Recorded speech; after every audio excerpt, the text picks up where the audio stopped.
Hello students, आज हम पढ़ेंगे क्लास 6। 3 चैप्टर हमारे कंप्लीट हो चुके हैं। अब हम पढ़ेंगे चैप्टर 4। चैप्टर 4 का आज हम बेसिक पढ़ेंगे। बेसिक क्या है देखते हैं। चैप्टर का नाम क्या है? Basic geometrical ideas. Basic geometrical ideas. अब उसके बारे में हम पढ़ेंगे इंट्रोडक्शन में कि चैप्टर के अंदर आपसे क्या पूछा गया है। ठीक है, फर्स्ट है हमारे पास पॉइंट।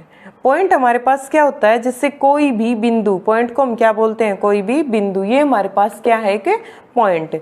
पॉइंट डिटरमाइन ए लोकेशन। पॉइंट है वो क्या, किसको डिटरमाइन करता है, किसको मेजर करता है? एक लोकेशन को।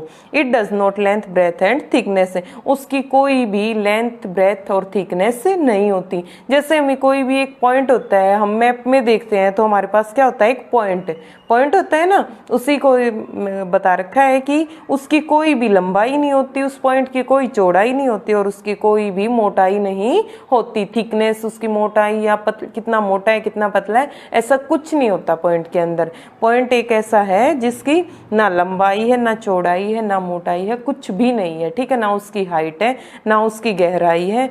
सिर्फ वो किसको मेंशन करता है? पॉइंट किसको डिटरमाइन करता है? कि लोकेशन को। जैसे ये पॉइंट ए। सेकंड है हमारे पास line segment. Line segment is the shortest distance between 2 points. Line segment एक शॉर्टेस्ट डिस्टेंस, शॉर्टेस्ट क्या होता है? एक छोटी से छोटी डिस्टेंस होती है बिटवीन 2 पॉइंट्स। 2 पॉइंट्स के बीच की जो दूरी है, कम से कम 2 पॉइंट्स के बीच की दूरी को हम क्या बोलते हैं? Line segment. जैसे ए पॉइंट से बी पॉइंट, ठीक है, तो इन दोनों के बीच की जो दूरी है उसको हम क्या बोल देंगे? Line segment A B. A B line segment है ये हमारे पास। कोई भी 2 पॉइंट दे रखे उनके बीच की दूरी को हम क्या बोल देंगे? Line segment. नेक्स्ट है हमारे पास line. When a line segment is extend on both sides infinitely। जब हम एक लाइन सेगमेंट को, ये हमारे पास लाइन सेगमेंट है, लेकिन जब हम एक लाइन सेगमेंट को एक्सटेंड कर देंगे, बढ़ा देंगे, ऑन बोथ साइड, दोनों साइड, इनफाइनाइटली, जिसकी कोई भी लिमिट नहीं है कि हमने कितना बढ़ाया, उसको हम इनफाइनाइटली कितना भी बढ़ा सकते हैं, अनिश्चित है। जैसे ये हमारे पास ए बी, हमारे पास एक लाइन सेगमेंट है, इसको हमने इधर भी आगे तक बढ़ा दिया, इसको आगे तक बढ़ा दिया, चाहे इसको हम कहीं तक भी ऐसे बढ़ाते रहें, तो इसको हम क्या बोल देंगे? लाइन। लाइन वो होती है जिसकी कोई भी लंबाई नहीं होती, जिसको हम निश्चित नहीं कर सकते कि इसकी लंबाई 5 मीटर ही होगी या 3 मीटर ही होगी या 2 मीटर, या किस साइड बढ़ेगी। इधर भी बढ़ सकती है, ये इधर भी बढ़ सकती है। ठीक है, जिसकी हमारे पास कोई भी लेंथ नहीं होती।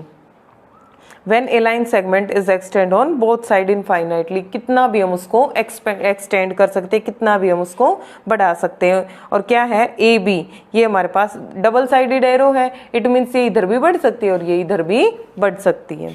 नेक्स्ट है हमारे पास रे। रे होती है, हिंदी में रे को बोलते हैं हम किरण।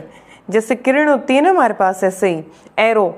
A ray is a portion of line starting at a point and extending in one direction endlessly। ए रे ऐसी होती है, पोर्शन, ए रे है, एक किरण है, वो एक ऐसा पोर्शन होता है, एक ऐसा हिस्सा होता है ऑफ लाइन, लाइन का, स्टार्टिंग एट ए पॉइंट, जो एक पॉइंट से स्टार्ट होता है, एंड एक्सटेंड और बढ़ा दिया, इन वन डायरेक्शन, एक ही डायरेक्शन में, एंडलेसली, बिना सीमा के।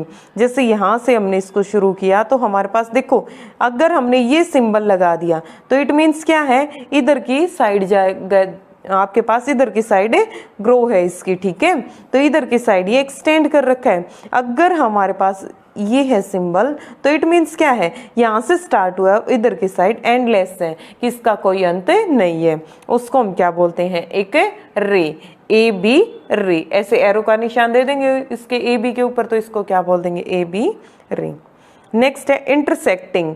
इंटरसेक्टिंग क्या होता है? एक ऐसी लाइन, इंटरसेक्ट मीन्स कट करना, 2 distinct lines which meet at a point. 2 distinct line, अलग अलग लाइन जो एक ही पॉइंट पर कट करते हैं, उसको हम क्या बोलते हैं? Intersecting lines. जैसे ये भी एक लाइन है और ये भी एक लाइन है, इस पॉइंट पे कट कर रही हैं, तो इसको हम क्या बोल देंगे? Intersecting lines. की दोनों लाइन एक दूसरे को इंटरसेक्ट करती, इंटरसेक्ट मीन्स कट करती हैं, तो उसको हम क्या बोलते हैं? Intersecting lines.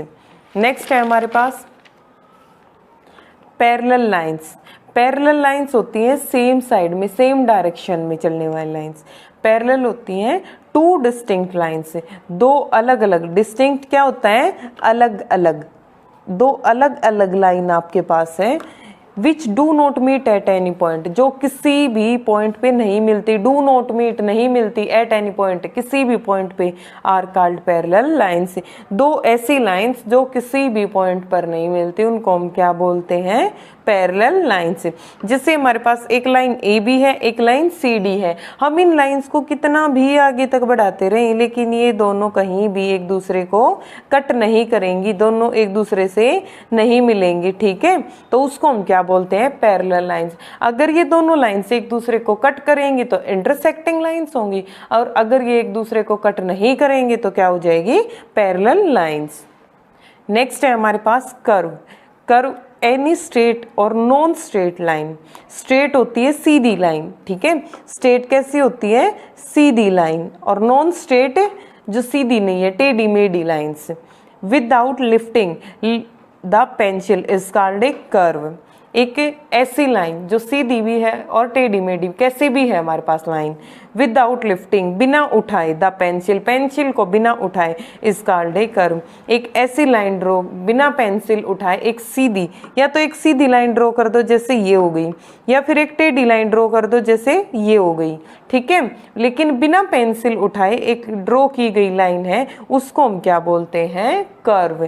कर्व हमारे पास क्या होता है? एनी स्ट्रेट, कोई भी सीधी और टेढ़ी कैसी भी लाइन है, विदाउट लिफ्टिंग, बिना पेंसिल उठाए ड्रॉ की गई एक सीधी या टेढ़ी लाइन को क्या बोलते हैं? हमें कर्व। उसके बाद है simple curve does not intersect itself. जो सिंपल कर्व होती है वो कभी भी अपने आप को इंटरसेक्ट नहीं करती, मीन्स जैसे अपने आप को कटे नहीं करती। सिंपल, अब ये देखो हमारे पास ऐसे है, अगर ये नॉट सिंपल होती, जैसे हमारे पास ये है, ऐसे करके और ऐसे कर दिया, बिना पेंसिल उठाए किया, बट ये इसको कट कर गई खुद को ही। खुद को जब कट कर देती है तो वो सिंपल कर्व नहीं होगी, और जब खुद को कट नहीं करेगी तो हम उसको क्या बोल देंगे? एक सिंपल कर्व। नेक्स्ट है हमारे पास क्लोज्ड कर्व। क्लोज्ड मीन्स क्या होता है? बंद होना। कर्व, क्लोज्ड कर्व, ऐसे कर्व जो बंद है। If the end points of a curve are joint then it is called as closed curve. एक ऐसी कर्व जिसके एंड पॉइंट्स, जिसके last point of a curve, एक कर्व के एंड पॉइंट्स आर ज्वाइन, एक दूसरे को ज्वाइन करते हैं।